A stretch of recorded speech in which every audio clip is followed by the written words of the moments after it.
श्री कृष्णाय वासुदेवाय देवकी नंदनाय च नंदगोपकुमाराय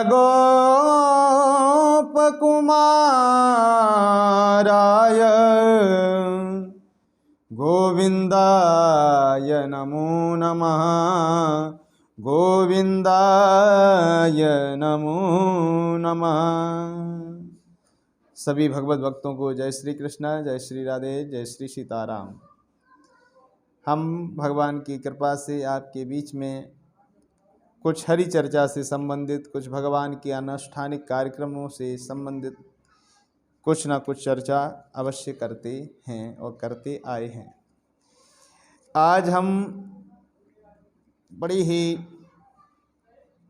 विशेष चर्चा के रूप में आपके बीच में प्रस्तुत हुआ हूँ। एक हमारे बंधुजन हैं,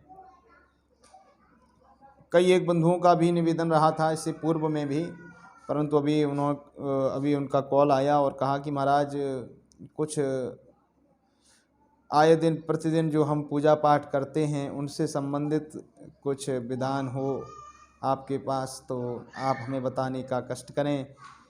इन सब का क्या क्या लाभ है, जैसे आसन पर क्यों हम बैठते हैं, आसन पर बैठकर ही क्यों जप करना चाहिए।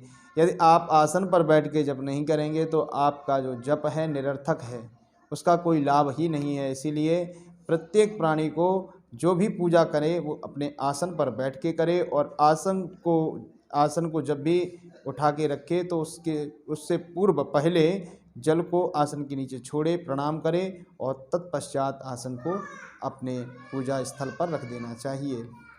आज हम आपको बड़ी ही विशेष जानकारी देने आया हूँ। आप सभी लोग बड़े ध्यानपूर्वक श्रवण करें और हमारे वीडियो को आप अंत तक ज़रूर देखें और अपने भाई बंधुजनों तक ज़रूर पहुँचाएं। उनको भी भगवान से संबंधित अनुष्ठानिक जानकारियाँ होनी चाहिए। और क्यों ना, हम सभी भगवत भक्त हैं, हिंदू हैं, सनातनी हैं। यदि हम अपने भाई बंधुओं तक अपने सनातन की जानकारी पहुंचाएंगे तो निश्चित है किसी न किसी भगवत भक्त का ही भला होगा। क्योंकि अभी भी प्रायः देखा जाता है, किंवदंती है अपने हिंदू समाज में, लोग अभी भी कई एक प्रकार के कार्य करते हैं, परंतु वो सब अशास्त्रीय ढंग से करते हैं, जिससे उनको पूर्ण लाभ नहीं प्राप्त हो पाता है। भगवान की पूजा भी बहुत करते हैं परंतु जीवन में अशांति बहुत है। तो इससे संबंधित आज मैं आपको कुछ ना कुछ ऐसे विधान बताएंगे जो आप करेंगे तो निश्चित ही भगवान आशुतोष आपके ऊपर कृपा करेंगे, और आपको जो परिणाम, जो प्रतिफल, जो उसका फल मिलना चाहिए अनुष्ठान का, वो आपको जो नहीं प्राप्त होता था वो भगवान की कृपा से होने भी लगेगा। परंतु बशर्त है आप इन कार्यों को जरूर अपने जीवन में अपनाएं। तब आपने प्रायः आरतियाँ सुनी होंगी। आरतियों में कई एक बार पंच देवताओं का स्मरण आ जाता है, पंच देवताओं का चिंतन आ जाता है, पंच देवताओं के बारे में लिखा होता है। तो वो 5 देवता हैं कौन? आज हम उस विषय में बात करते हैं। जो 5 देवता की बात की गई है उसमें सर्वप्रथम जो देवता हैं वो भगवान सूर्य हैं। सूर्य देखा जाए साक्षात देवता कहे गए हैं। ऐसे साक्षात देवता हमारे यहाँ 8 बताए गए हैं। सूर्य, चंद्रमा, वायु, अग्नि, इस प्रकार से 8 देवताओं का उपक्रम है, वो हम आपको बताएंगे। कभी जब समय मिलेगा तो हम 8 देवताओं के विषय में भी बताएंगे। अभी जो हम जिस विषय पे आए हैं उस विषय के लिए हम आपको थोड़ा प्रकाश डालना चाहेंगे कि 5 देवता कौन हैं। तो सर्वप्रथम सूर्य हैं। तो सूर्य को हम सभी सनातनी भाइयों को नित्य प्रणाम करना चाहिए। भगवान सूर्य को नित्य जल देना चाहिए। नित्य जल देने से भगवान सूर्य बड़े ही प्रसन्न होते हैं और अपने सनातनी बालकों को बहुत बहुत आशीर्वाद देते हैं कि आप निरंतर वृद्धि की तरफ बढ़ें। आपके जो नेत्र ज्योति है, साइंटिफिक रीजन भी है कि कभी कभी बच्चे जो हैं छोटी अवस्था में ही आप देखते हैं कि उनके चश्मा लग जाता है, बहुत बहुत हाई क्वालिटी में, जिसका हम कह नहीं सकते हैं कि किस किस रूप में उनके चेकअप होता है और फिर अनायास बहुत पैसा खर्च होता है। तो उनसे संबंधित, नेत्र ज्योति से संबंधित भगवान सूर्य कृपा करते हैं। यदि बच्चे नित्य जल देंगे तो निश्चित ही उनकी नेत्र ज्योति जो है कम है वो धीरे ही धीरे ठीक हो जाएगी और उनका जो चश्मा जितने भी नंबर का बना है, जितने ही नंबर का चढ़ा हुआ है, वो सब उतर जाएगा। ये भगवान सूर्य की कृपा से संभव है, परंतु आपको करना नित्य है। भगवान सूर्य को नित्य जल दें। सर्वप्रथम चलिए हम आपको 5 देवताएं बताते हैं और भगवान सूर्य को जल तो नित्य देना ही है आपको।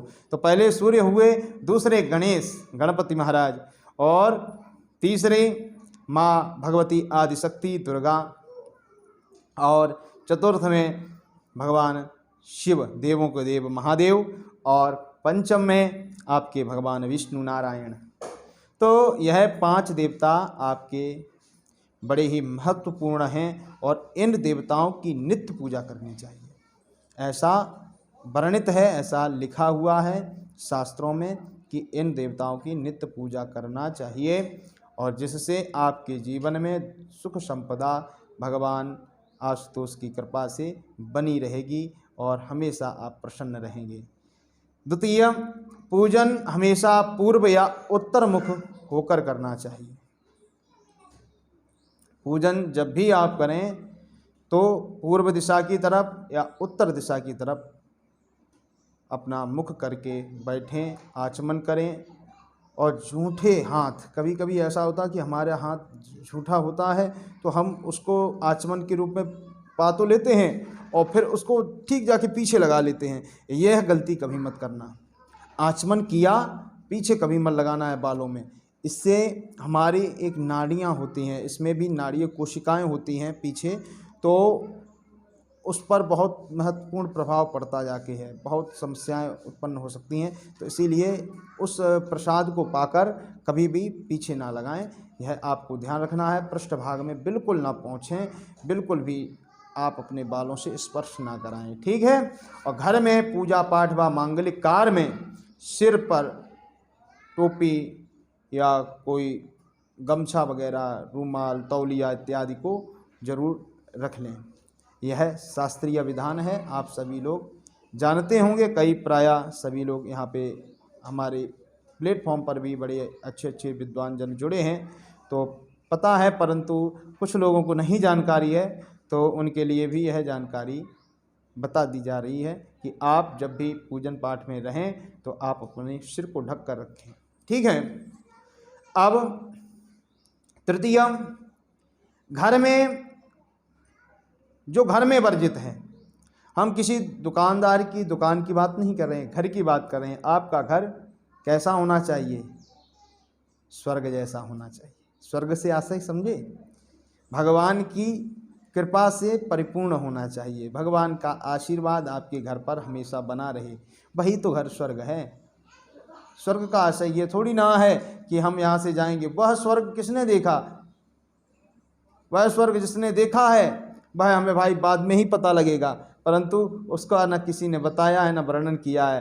परंतु उस ईश्वर की सत्ता में यह आपका घर, जो आपकी धराधाम पर, जो आपके यहाँ उपस्थित है, जो आपके पास मौजूद है, जिस अवस्था में आप चेतन रूप में जो देख रहे हैं, जो आप समझ रहे हैं, उस दृष्टि से जिस स्थान पर हैं, उस घर को आप अपने घर को स्वर्गमय बनाओ, हैं।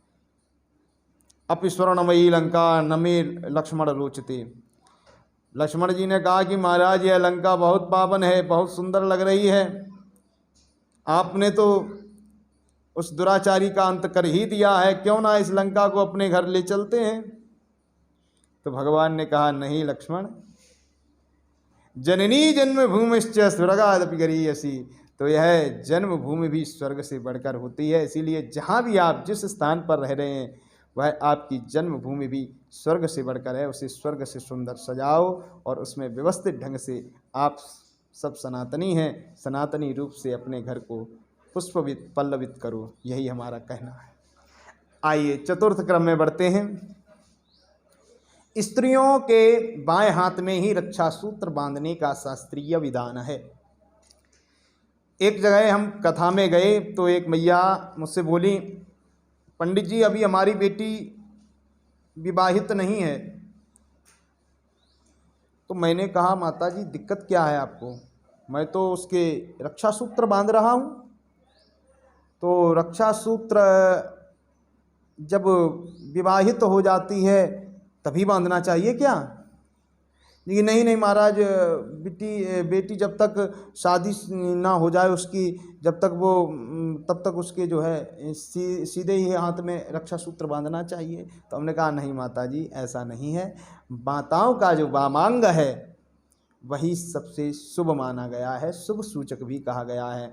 माताओं का यदि वामांग फड़कता है तो वो शास्त्रीय ढंग से शुभ सूचक है, और दाहिनांग यदि फड़क रहा है तो यह जान लीजिए अशुभ है, कोई अपशकुन होने वाला है, ऐसा संदेश प्रतीत होता है। तो यह सब शास्त्रीय विधान है। शास्त्रीय विधान के अनुसार ही वामांग में स्त्रियों के रक्षा सूत्र बांधना चाहिए। और पंचम, आज हम आपको पंचम तक ही बताएंगे, और समयानुकूल मैं चाहता हूँ आपसे धीरे धीरे वार्ता के साथ बढ़ता रहूँगा, और कर्मकांड से संबंधित जितनी भी जानकारियाँ हैं आपको जरूर बताता रहूँगा। पंचम में आप यह जानिए, दीपक को दीपक से प्रज्वलित कर कर आप रख देते हैं। प्राय हम देखते हैं लोग दीपक से ही दीपक जला रहे हैं, दीपक से ही धूप बत्ती जला लेते हैं, तो यह कदापि ना करें। इससे क्या है, आपके घर में दरिद्रता आती है, दरिद्रता वास करती है। इसीलिए आप कभी भी दीपक से दीपक ना जलाएं हैं। ऐसे धूप बत्ती वगैरह भी हम लेते हैं तो उसे दीपक से प्रज्वलित कर लेते हैं, तो ऐसा कदापि नहीं करना चाहिए, इससे दरिद्रता आती है देवताओं। और एक बात, जैसे हम अखंड दीपक प्रज्वलित कर दिए हैं तो अब बत्ती को हमें ठीक करना है, उस ज्वाला को जो प्रज्वलित है उसे ठीक करना है। तो क्या करते हैं, प्रायः हम देखते हैं कि कुछ व्यक्ति जो है दीपक को प्रज्वलित कर लेते हैं और बत्ती को भी ठीक कर देते हैं जो अखंड ज्योति जल रही है, और फिर उस दीपक को बुझा देते हैं। ये कदापि नहीं करना चाहिए, वह भी प्रज्वलित ही रहने दो। अरे ज़्यादा थोड़ी ना खर्च हो जाएगा, थोड़ा बहुत ही तो घी चला जाएगा, तो भगवान के लिए ही तो अर्पित है सब कुछ। तो इसीलिए वह दीपक भी प्रज्वलित रहने दीजिए, जिससे आपने उस अखंड ज्योति को ठीक कर रहे हैं ना, तो वह ठीक करने के बाद वह दीपक भी चलने दीजिए, ठीक है। उसे बिल्कुल भी कदापि भी उसे बुझाएं ना, बंद ना करें। इससे आपके यहाँ रोग उत्पन्न हो सकते हैं, दरिद्रताएं आ सकती हैं। इसीलिए आप सभी लोग इन सभी विधानों का ध्यान रखें, और पूजा पाठ जो है बड़े ही शास्त्रीय सम्मत ढंग से जब आप करेंगे तो निश्चित ही उसका लाभ भी आप ही प्राप्त करेंगे, ना कि हमें मिलेगा। आप सभी लोगों से यह जानकारी आपके मध्य में मैंने रखी, और फिर पुनः आपके बीच में मिलूँगा। आप सभी से विदा लेता हूँ। जय श्री सीताराम, जय श्री कृष्ण।